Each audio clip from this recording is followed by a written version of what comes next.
When you let people upset you, you are giving away your power. You are letting them control you.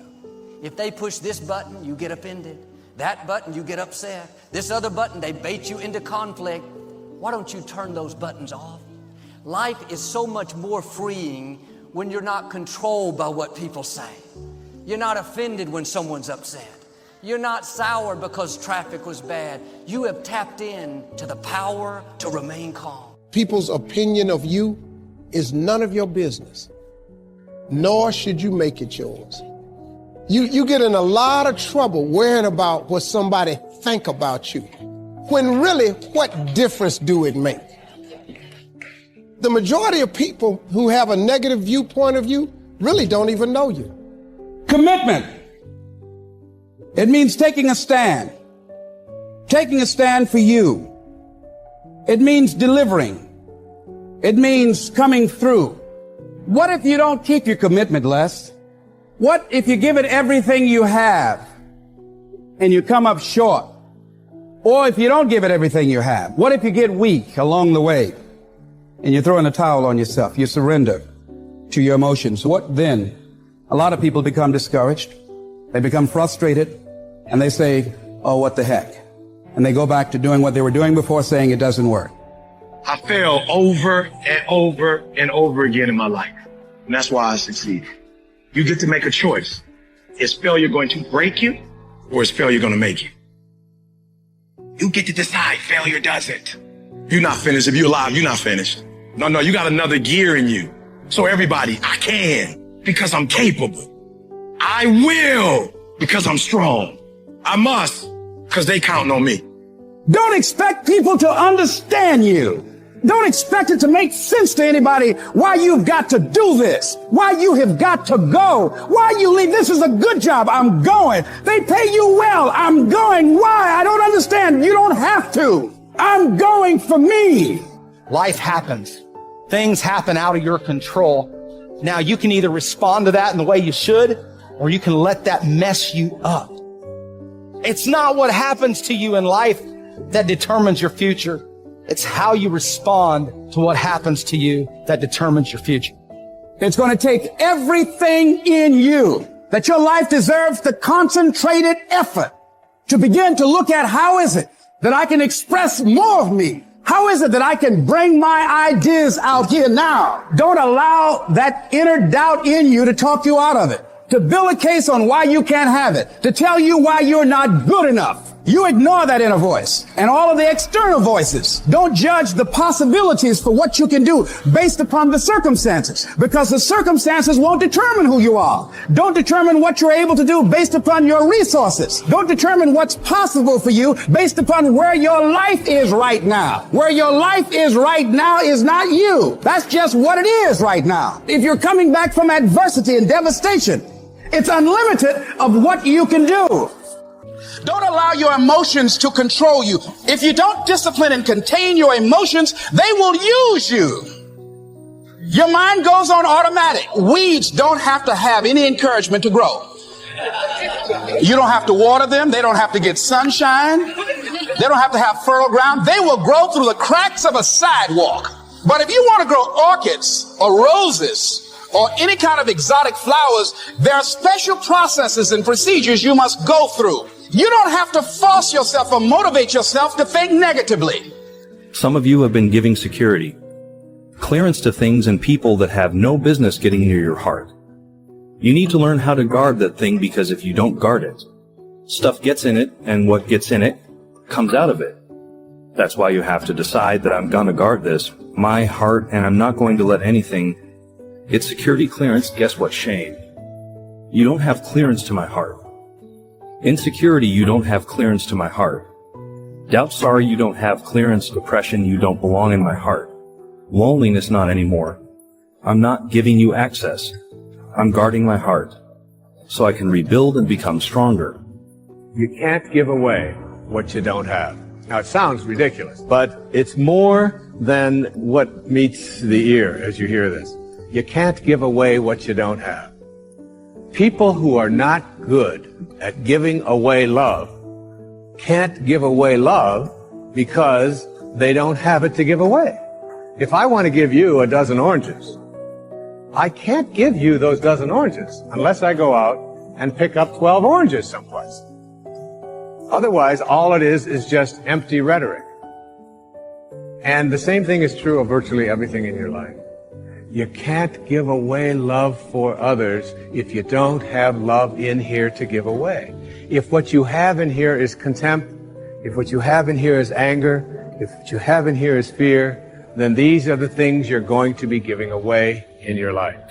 You got to get grounded. You've got to train your mind to serve you. Just make up your mind. This is not going to control you. You have got to make a declaration. This is what you stand for. You're standing up for your dreams. You're standing up for peace of mind. You're standing up for health. You want it. And you're going to go all out to have it. Your intake matters. What are you taking in? What are you consuming during this moment of broken heart?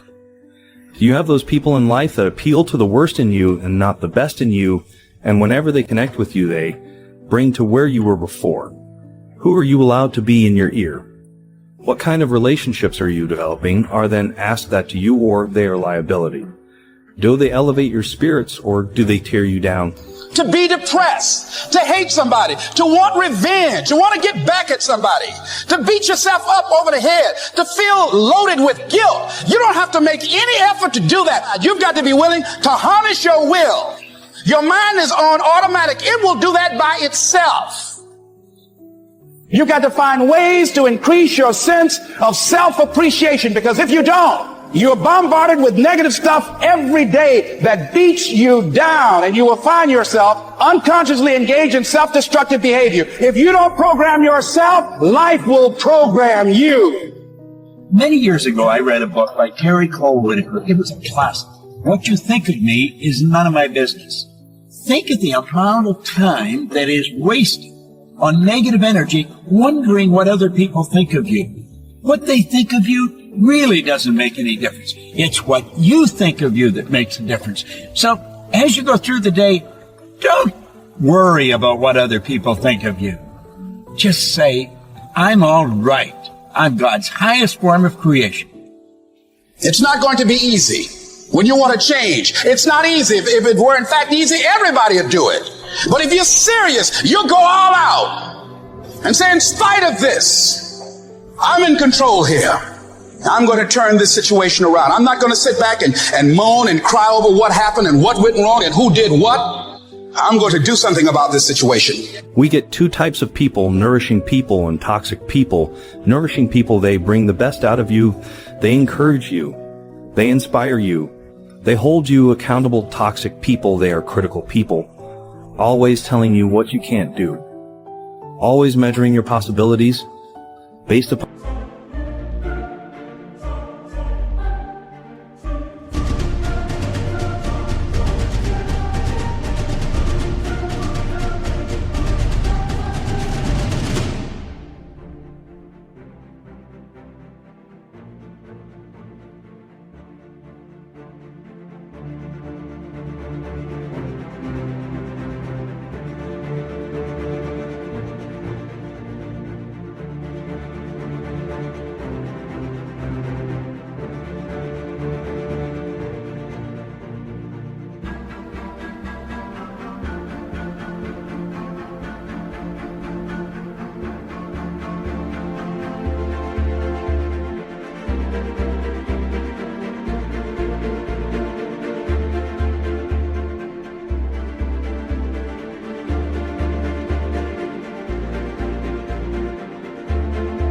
on their failures. They don't know what's possible. So what people tell you doesn't matter at all. It's what you stack. It's what you assemble. It's what you create. It's the habit of what you put in your head. And today I don't blame you, because we got a whole culture that's always blaming somebody else for something in their life.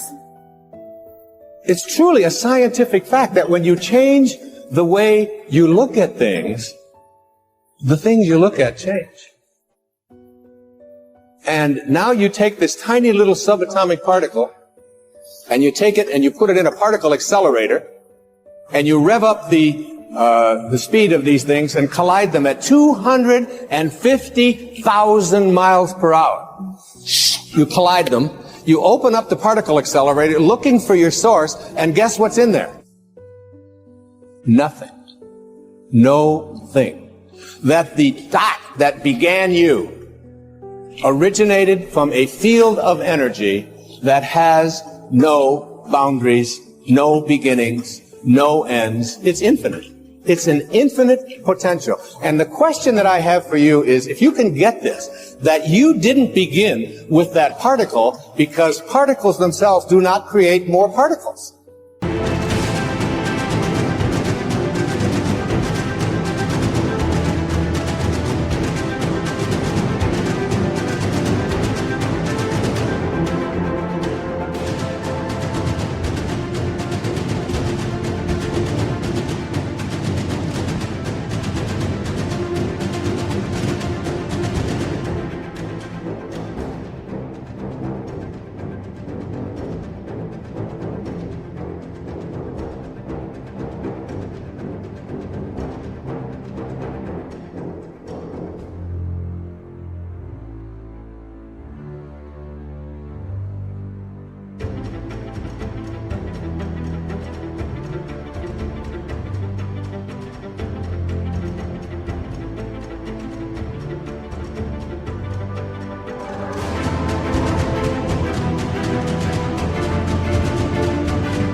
St. Paul put it this way in the New Testament, that which is seen hath not come from that which doth appear. They talked a little strange in those days, huh? What that means is that everything that we see in the material world doesn't originate in the material world. It's the spirit that gives life. The flesh counts for nothing. If the shape of your eye can be in an energy field that has no boundaries, no form, no materialness to it, why not the shape of your life? Never let anybody tell you what you can't do, especially.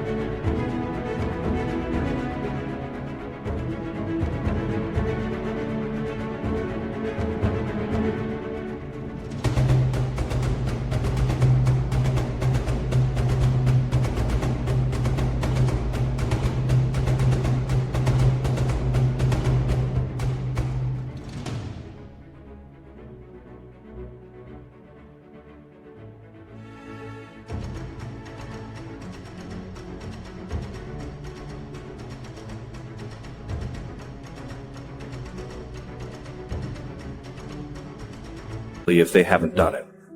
You begin to look at yourself, begin to identify the relationships that you communicate with most and say, hey, is this relationship helpful to me? You need to learn to think, because thinking makes you act effectively in the world.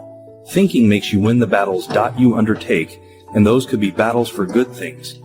If you can think and speak and write, you are absolutely deadly nothing can get in your way.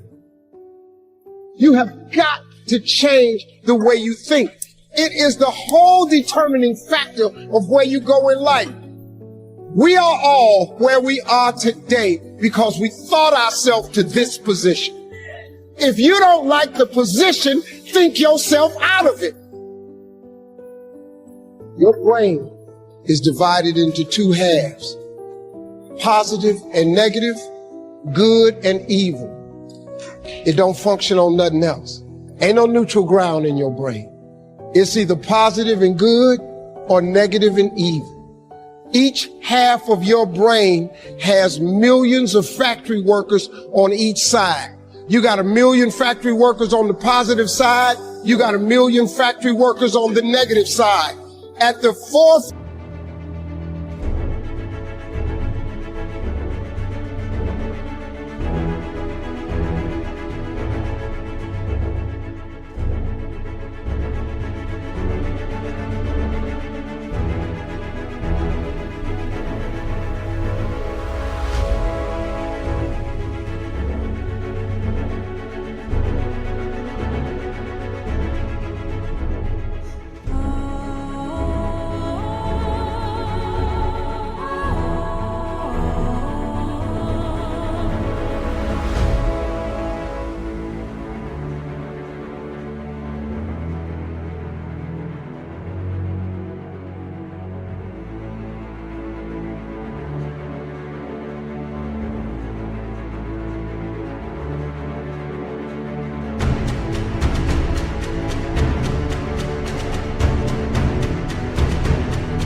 each one of those factories in your brain is a foreman.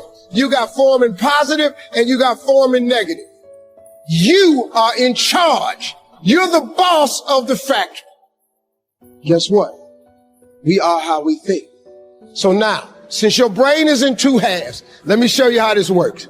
You wake up in the morning and you say, man, I don't feel myself today. I got up on the wrong side of the bed. I'm not a morning person. Foreman negative hears that. He steps to the front. He said, what did you say? You say, I said I woke up on the wrong side of the bed today. I'm not myself. I'm not a morning person. He says, you got it right away. He said, hey, the boss just woke up and said he's not a morning person. He's having a bad day today, and he ain't feeling himself. Let's get to work. The million factory workers start producing thoughts to justify what you just said. So now guess what? Man, I hate my alarm clock went off this morning. I got to get out here in this traffic. I would drive down here today. I don't even like these people on my job. I can't stand this car. I'm finna get in this morning. Sure wish I had a new car, but I'm driving this ragged ass car. And on and on and on.